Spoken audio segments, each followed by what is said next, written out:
and I was there for it until the end. This is the one that got 3 stars from me. I think I just kicked my camera. Good job. Hi everybody, my name is Kelsey, and we're about to get very, very nerdy with my July wrap-up.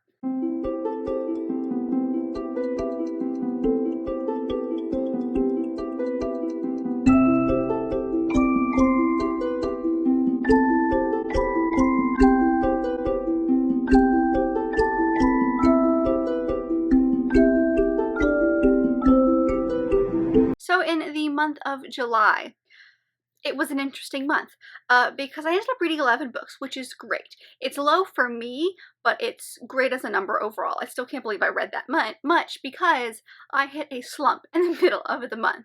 And I deal with slumps weird because they don't happen to me very often.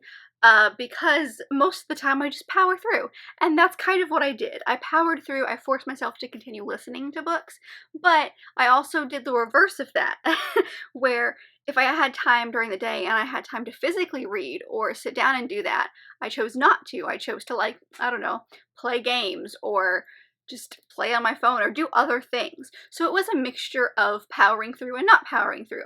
So that's why there's still so many books that I was able to get to. I also let mood reading take over a little bit more this month. If you saw my August TBR, you will have seen that I didn't complete everything that I wanted to, but I did as much as I could while also fitting in other things that I was just in the mood for. So that's what I did. And there's also a book near the end of the month where it got me out of the slump. It just completely got me out of the slump. So I may have a new favorite, but let's just get right into it because, like I said, there are 11, so we still have quite a few to talk about. So like I said, I read 11 books, and of those 11 books, I read a total of 3,968 pages, and that was over 2 audiobooks, 2 physical books, 1 ebook, and 6 mixed from the above. As compared to previous months, my age category was pretty spread out.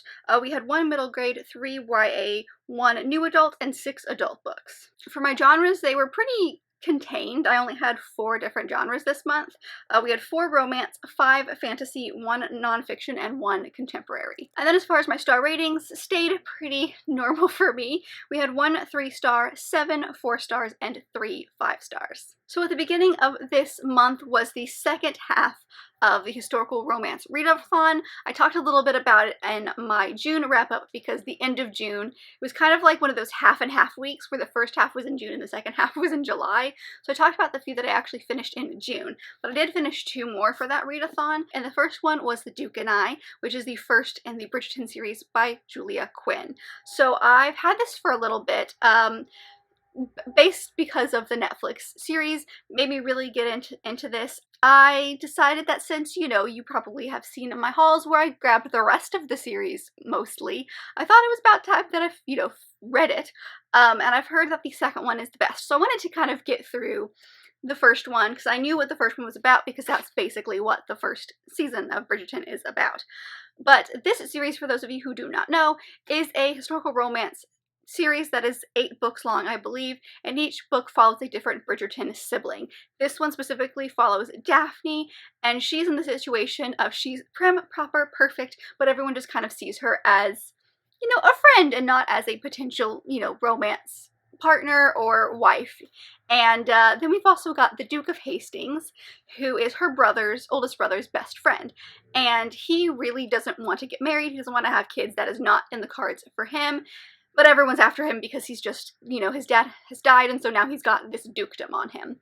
And so they kind of create a bargain where they look like they're attached to one another, and that way all of the moms and the daughters will leave the Duke alone, and all the men will all of a sudden see Daphne as this potential love interest. And obviously that doesn't work so well for them because they fall for each other. So I enjoyed this. I ended up giving this one 4 stars. I personally like the Netflix version better. I felt like this was kind of boring compared to that, and I don't know if that's because the Netflix show layers in all of the other siblings as well, that like once you get into the series you'll get their stories, whereas this is purely Daphne's story. I don't know if that's what it was, but this just kind of felt like nothing was really happening, and then like things happened very quickly. Obviously trigger warnings, I'm sure many have seen this, but there's trigger warnings for a non-consensual scene. Not particularly non-consensual sex, just non-consensual aspects of it. So I obviously want to continue with this because there were aspects of this that I still really enjoyed, but I think having watched the show, I like the show better. But I still really like her writing, and I'm really excited to see other things in the series. I'm really excited for the second one, which is Anthony's story, which is the oldest Bridgerton sibling. And then when we get later on in the series, there's just some siblings that like I really want to know what their story is. And we'll get to it when we get to it. But this was my first step into it, and I'm really glad that I read it because, like I said, I still enjoyed it.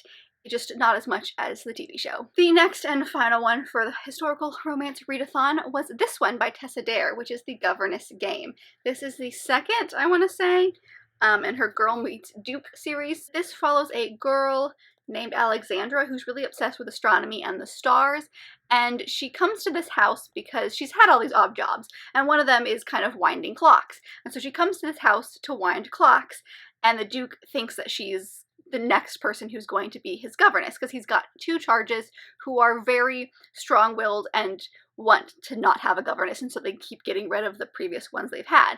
And so somehow she gets in this situation and becomes their governess. I ended up giving this one 4 stars as well. I really enjoyed this. It's not my favorite. This is the second book that I've read by Tessa Dare, and I personally liked the other one more.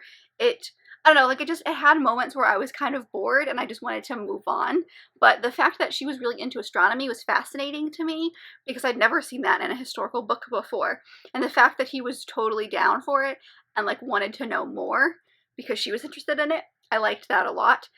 So that was an aspect that I really enjoyed and I'd never really seen before. One thing that I will say from like the 2 books I've read by Tessa Dare is that she does have this thing where there's some aspect of the story that you're not expecting, and it's just something you've never seen before.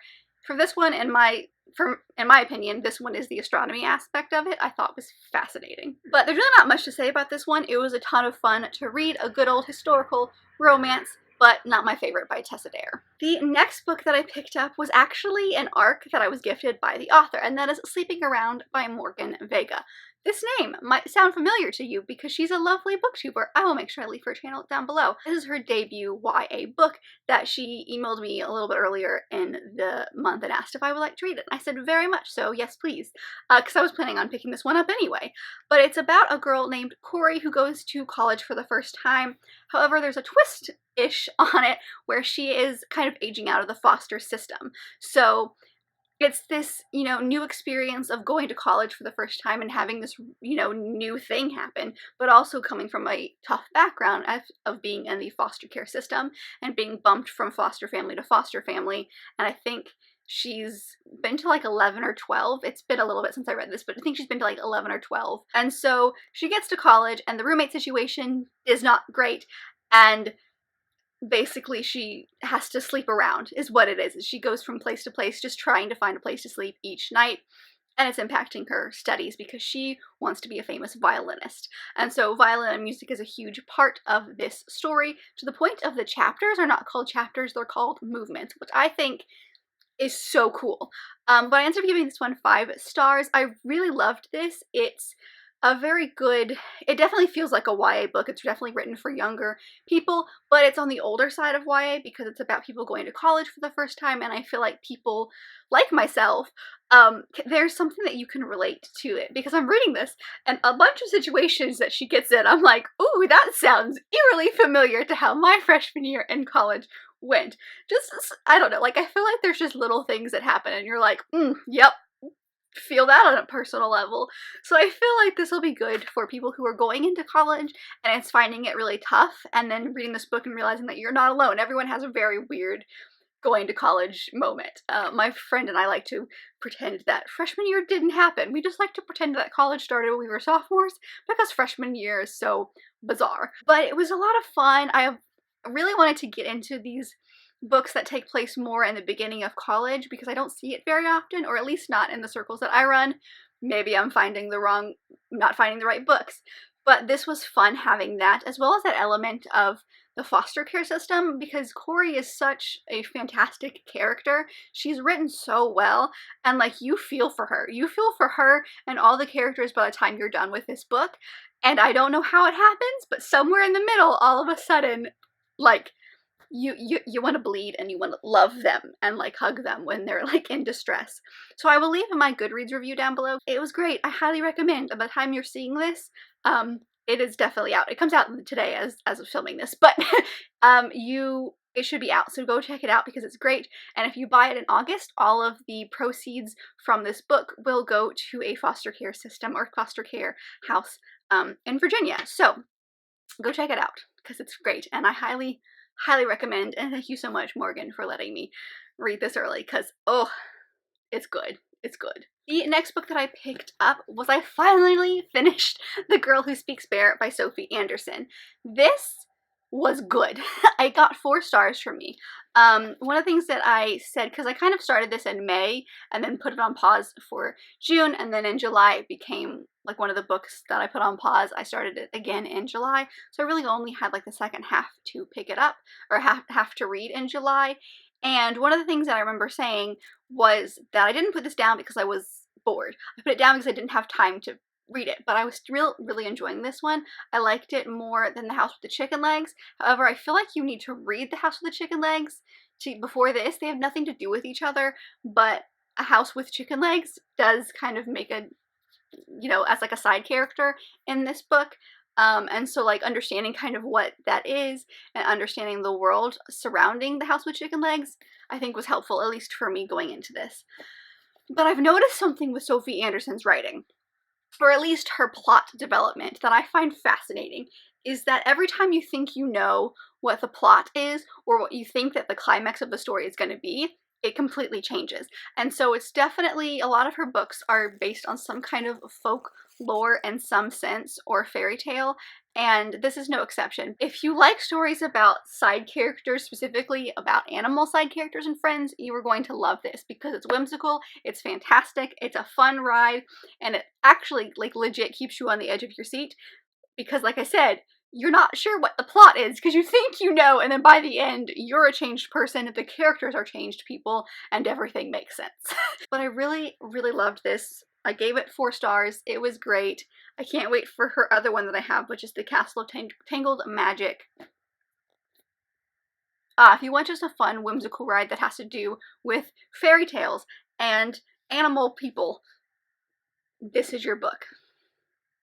I was pleasantly surprised. So the next book that I ended up picking up was Spin the Dawn by Elizabeth Lim. This is the first in a duology, and it's kind of like a Milan-esque, Fashion Week-esque retelling, kind of, because we follow our main character, Maya, and she's the daughter of a tailor, but her brothers, most of them have died in war except for one who can't walk, and then her dad is getting older, and so he can't actually sew very well anymore, so she takes on all the projects and kind of the running of this company or their tailor shop, and everyone still thinks that it's the father who's doing this. And so there is this competition that the king has put on where he gets all these tailors from all over the world or all over his kingdom to come together to be like his new royal tailor. They come to get her father, or the father's son, whoever it is who's the tailor, because women can't be tailors in this world. And so she goes disguised as this son. So it's kind of Mulan-esque in that sense, but also it's like Fashion Week kind of royal runway thing, because there's this tailoring competition. However, that's only the first half of this book. The second half goes on a totally different journey, and I was there for it until the end. So this one is the one that got 3 stars for me. I don't know, like, I was okay until the second half, and then the story that I was here for was not the story that was actually being told. She has to go kind of on this journey, and I really don't like journey books. Y'all know this. I find the journey part really boring, and so that was part of it. And like, there was a romance, but it did feel a little forced, but I was still kind of there for it, and that was the only reason I made it to the end, was because I was here for the romance. And then there's this whole thing at the end with the demon, and if you've read it, you know what I mean. And I said, what? This is not what I signed up for. And then the very end, I was like, I'm good. So about halfway through, I stopped caring about what was happening, and I really just wanted to finish it. But I didn't want to DNF it, because I was like, what if something happens in the second half, and it's actually like, you know, like, what if the ending is fantastic and I need to read the second one? That's not what happened. I'm good. I don't need the second one. I'm not really gonna have any plans to pick it up in the future. I think I'm good to go. So I'm gonna obviously give this author another chance. I think there's other books this author has written that I'm interested in, but I was here for the kind of fashion trial, if you will. Like, that's what I wanted. I wanted this book to be the trials, and it was, but just barely, because that was the most fascinating part. I was here for all of it, and then the minute that stopped, I was like, I do not care anymore. So yeah, it got 3 stars because it was boring mostly for the end, and then it got real weird and I didn't really understand what was happening, and I said I'm good. So yeah, so it was good because it still got 3 stars. It's just, this is not exactly what I signed up for, and not in the good way. Yeah. The next one I picked up was Bygone, Badass Broads, 52 Forgotten Women Who Changed the World by Mackenzie Lee. This is a non-fiction book that is quite literally what it sounds like. It is the story of 52 women, and they're just kind of placed in here, and then the art is stunning. And I loved this a lot. I gave it 4 stars because I liked the writing that she had in here. I thought it was very funny. It's definitely reminiscent of the other books I've read by her. It's also very feminist, which was fine with me. I did not find fault in that. But if you're someone who is tired of like repetitive, down with the patriarchy kind of language, then you're not going to enjoy this, because that's quite a lot within this book.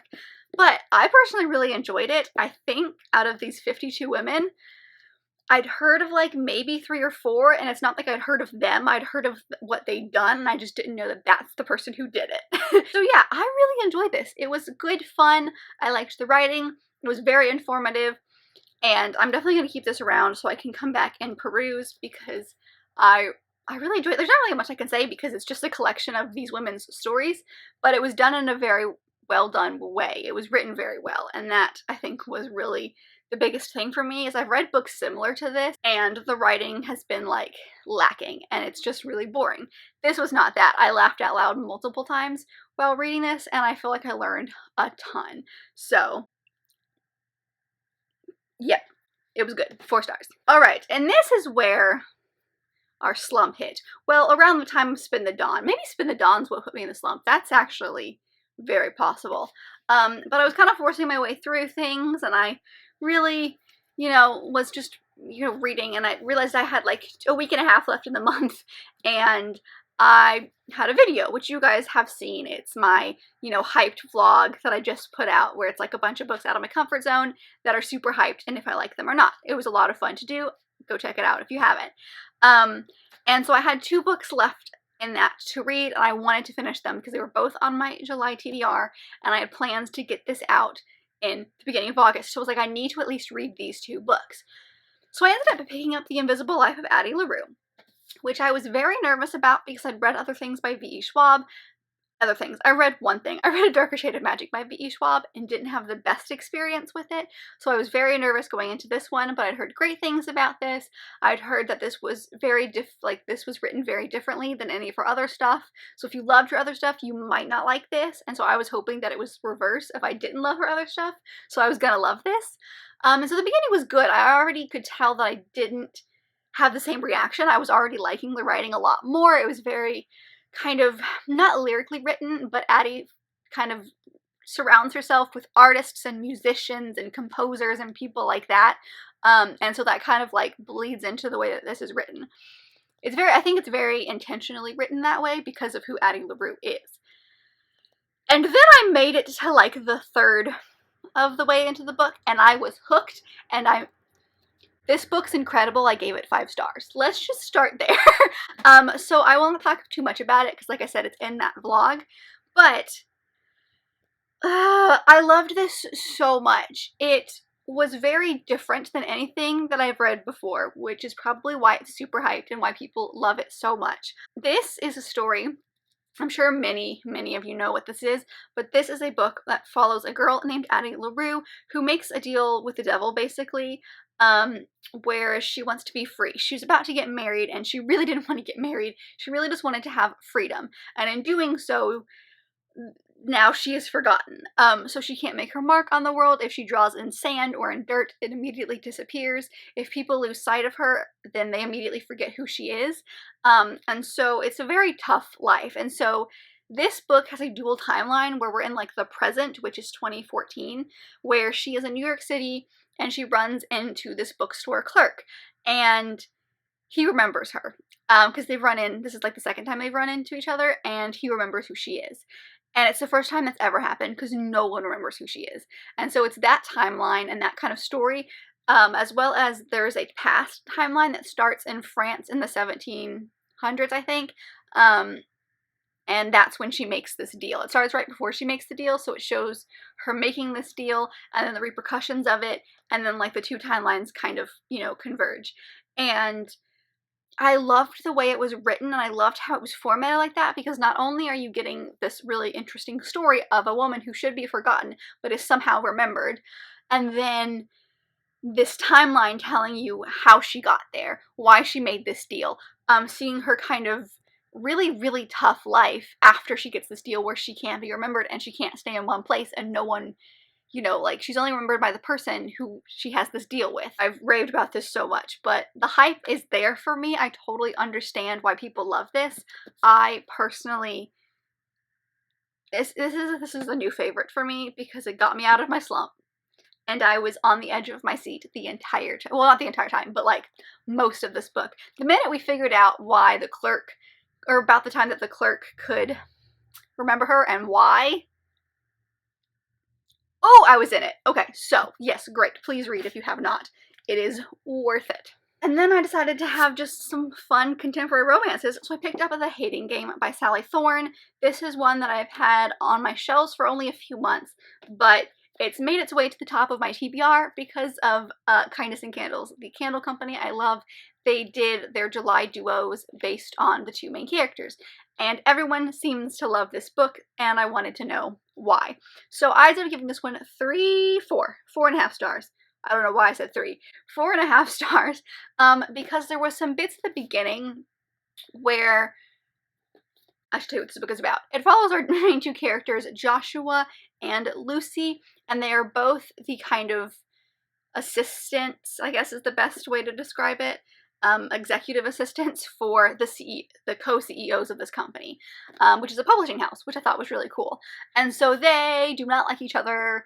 It's the hating game. They hate each other. And then things happen and they start to hate each other less. And there's this big promotion that is for, oh, what's the title? I don't remember what it is. But it's like not the CEOs, but like the step right down. And so they'll be like really in charge of a lot of things. And so they're both vying for this position, and in doing so, it gets them in some very interesting situations, and then there was a romance. So the reason it got 4.5 and not 5 is because at the very, very beginning, there was a lot of jokes and a lot of talk about how they're breaking HR rules, which I didn't particularly love. It kind of made me very icky feeling when they started doing things like that, because I was like, you don't joke about HR, because the rules are there for a reason.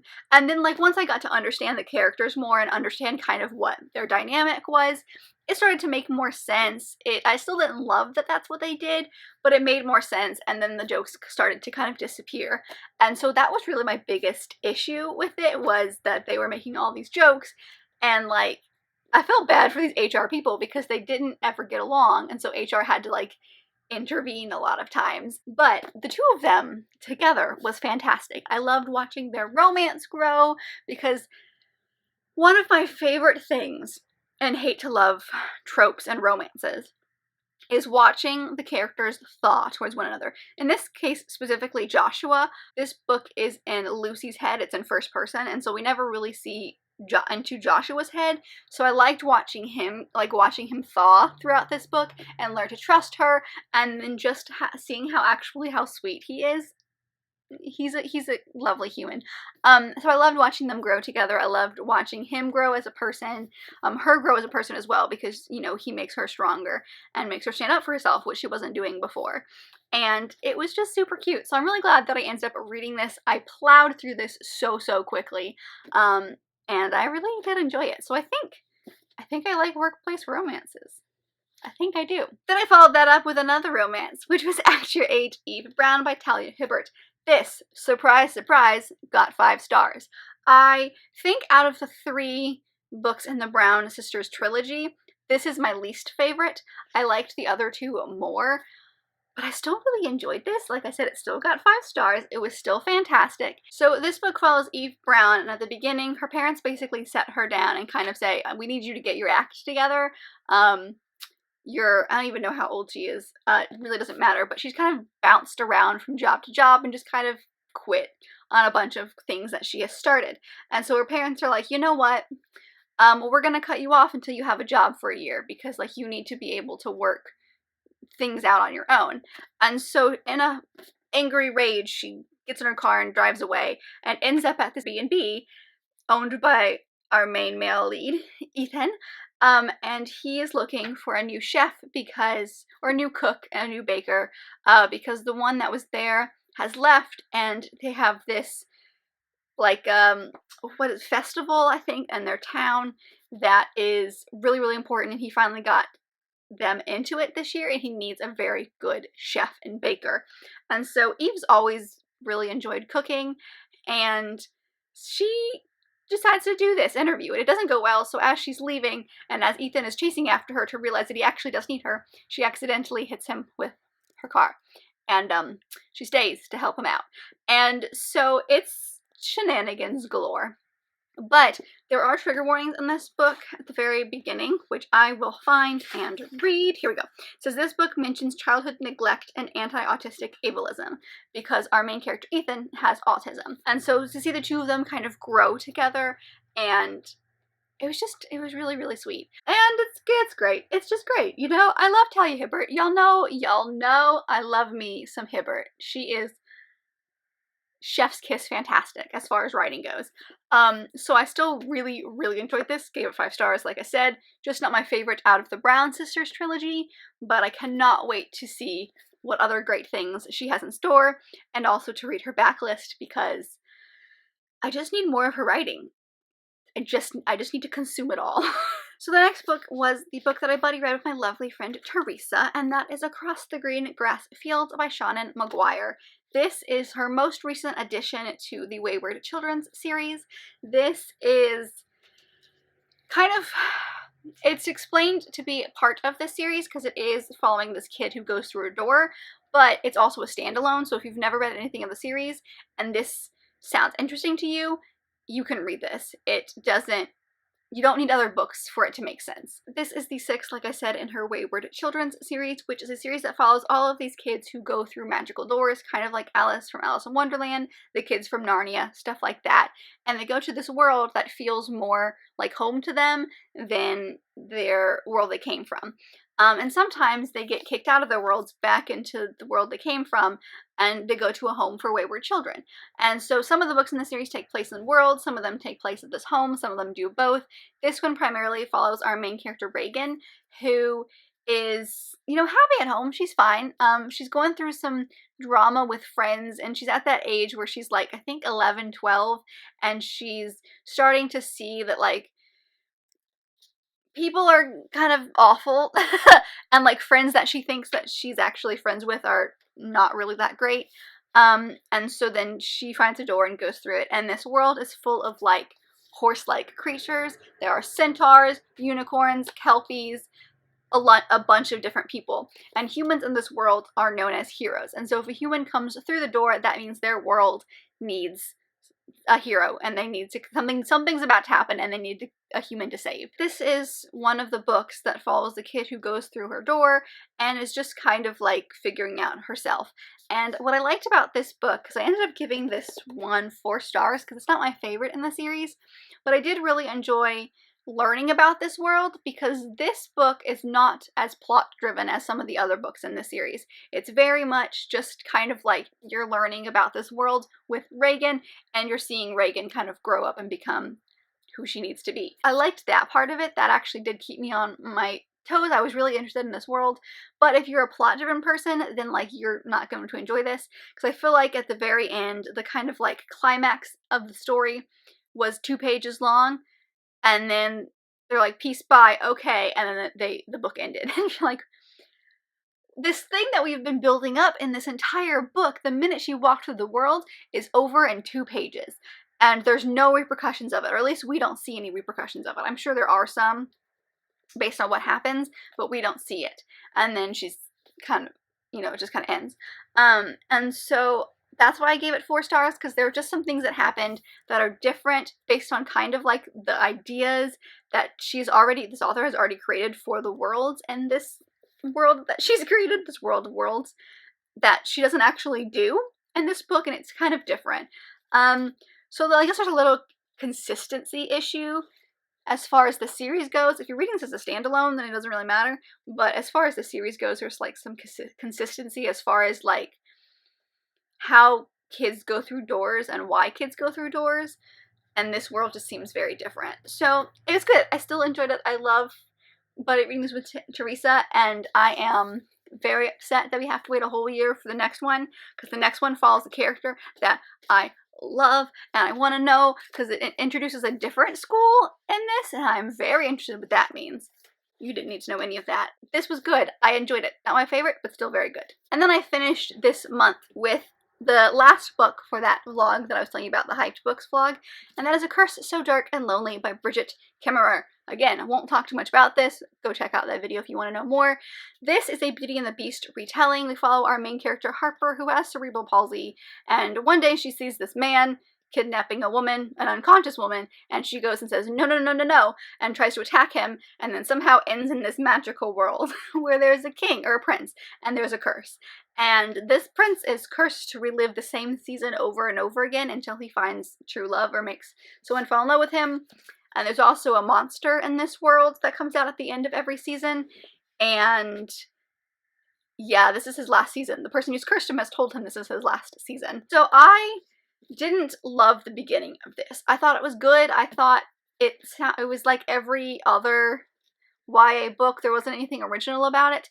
And then we get to the second half to like the last third of this book, and things happened and I was on the edge of my seat, and I loved this. I ended up giving this one 4.5 stars, I think, and I now own the rest of the series because I've ordered them because I liked this so much. I really enjoyed this. It's not like amazingly written, but I do like the plot. The plot's kind of what kept me invested in this, and I'm excited to continue and see what else this world has to offer. I've heard mixed things about the rest of the series, as like this is everyone's favorite, so I just want to know what my opinions are, you know? So I'm excited to continue, but I did give this one a shot, and I did get 4 stars, so yeah, it's a good one. But that's it. Those are the books that I ended up picking up in July. Let me know down below if you've read any of the books that I've mentioned in this video, what your thoughts on them were, or a book that you picked up in July and loved, hated, got you out of a slump. Let me know. But if you like this video, and I very much hope that you did, don't forget to give it a big thumbs up and subscribe down below if you want to be part of this awesome growing family. I've also got all my social media down there, so don't forget to check all of those out, and I will see you guys in my next video. Bye.